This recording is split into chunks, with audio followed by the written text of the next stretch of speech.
ओम श्री परमात्मने नमः। श्रीमद् भगवद गीता के प्रथम अध्याय का महात्म्य पार्ट 2। श्री लक्ष्मी जी ने पूछा, देव सुशर्मा कौन था, किस जाति का था और किस कारण से उसकी मुक्ति हुई। श्री भगवान बोले, प्रिय सुशर्मा बड़ी खोटी बुद्धि का मनुष्य था। पापियों का तो वह शिरोमणि ही था। उसका जन्म वैदिक ज्ञान से शून्य एवं क्रूरतापूर्ण कर्म करने वाले ब्राह्मणों के कुल में हुआ था। वह न ध्यान करता था, न जप, न होम करता था, न अतिथियों का सत्कार। वह लंपट होने के कारण सदा विषयों के सेवन में ही आसक्त रहता था। हल जोतता और पत्ते बेचकर जीविका चलाता था। उसे मदिरा पीने का व्यसन था तथा वह मांस भी खाया करता था। इस प्रकार उसने अपने जीवन का दीर्घकाल व्यतीत कर दिया। एक दिन मूढ़ बुद्धि सुशर्मा पत्ते लाने के लिए किसी ऋषि की वाटिका में घूम रहा था। इसी बीच में काल रूपधारी काले सांप ने उसे डस लिया। सुशर्मा की मृत्यु हो गई। तदंतर वह अनेक नरकों में जा वहाँ की यातनाएं भोग कर मर्त्यलोक में लौट आया और वहाँ बोझ ढोने वाला बैल हुआ। उसमें किसी पंगु ने अपने जीवन को आराम से व्यतीत करने के लिए उसे खरीद लिया। बैल ने अपनी पीठ पर पंगु का भार ढोते हुए बड़े कष्ट से 7-8 वर्ष बिताए। एक दिन पंगु ने किसी ऊंचे स्थान पर बहुत देर तक बड़ी तेजी के साथ उस बैल को घुमाया। इससे वह थककर बड़े वेग से पृथ्वी पर गिरा और मूर्छित हो गया। उस समय वहाँ कुतूहलवश आकृष्ट हो बहुत से लोग एकत्रित हो गए। उस जन समुदाय में से किसी पुण्यात्मा व्यक्ति ने उस बैल का कल्याण करने के लिए उसे अपना पुण्य दान किया। तत्पश्चात कुछ दूसरे लोगों ने भी अपने अपने पुण्यों को याद करके उन्हें उसके लिए दान किया। उस भीड़ में एक वेश्या भी खड़ी थी। उसे अपने पुण्य का पता नहीं था, तो भी उसने लोगों की देखा देखी उस बैल के लिए कुछ त्याग किया। तदंतर यमराज के दूत उस मरे हुए प्राणी को पहले यमपुरी में ले गए। वहाँ यह विचार कर कि यह वेश्या के दिए हुए पुण्य से पुण्यवान हो गया है, उसे छोड़ दिया गया।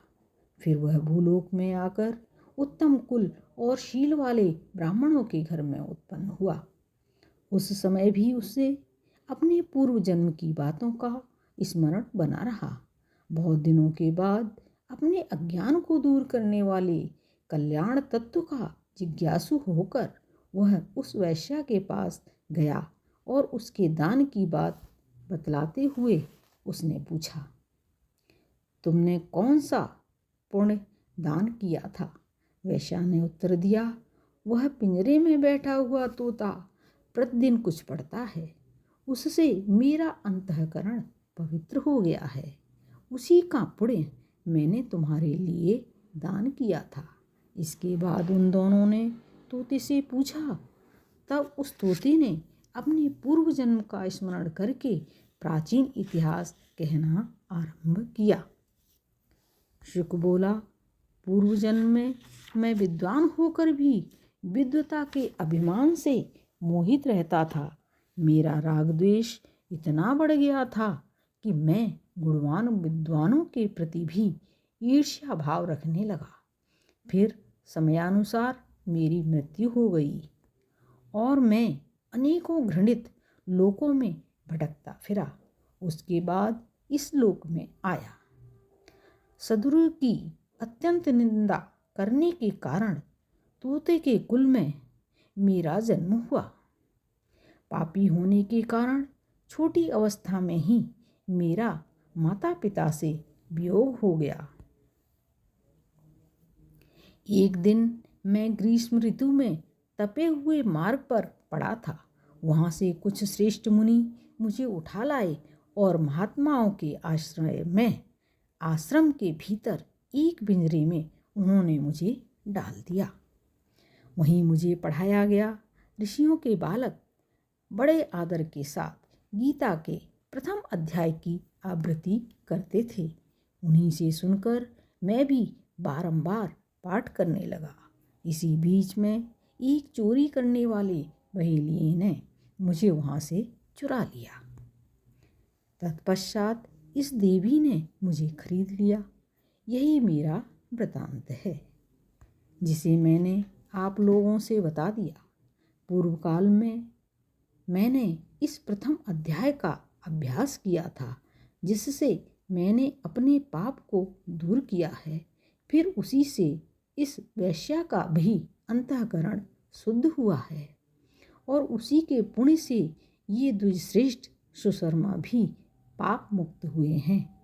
इस प्रकार परस्पर वार्तालाप और गीता के प्रथम अध्याय के महात्म्य की प्रशंसा करके वे तीनों निरंतर अपने अपने घर पर गीता का अभ्यास करने लगे। फिर ज्ञान प्राप्त करके वे मुक्त हो गए। इसीलिए जो गीता के प्रथम अध्याय को पढ़ता, सुनता तथा अभ्यास करता है, उसे इस भवसागर को पार करने में कोई कठिनाई नहीं होती। ओम नमो भगवते वासुदेवाय नमः।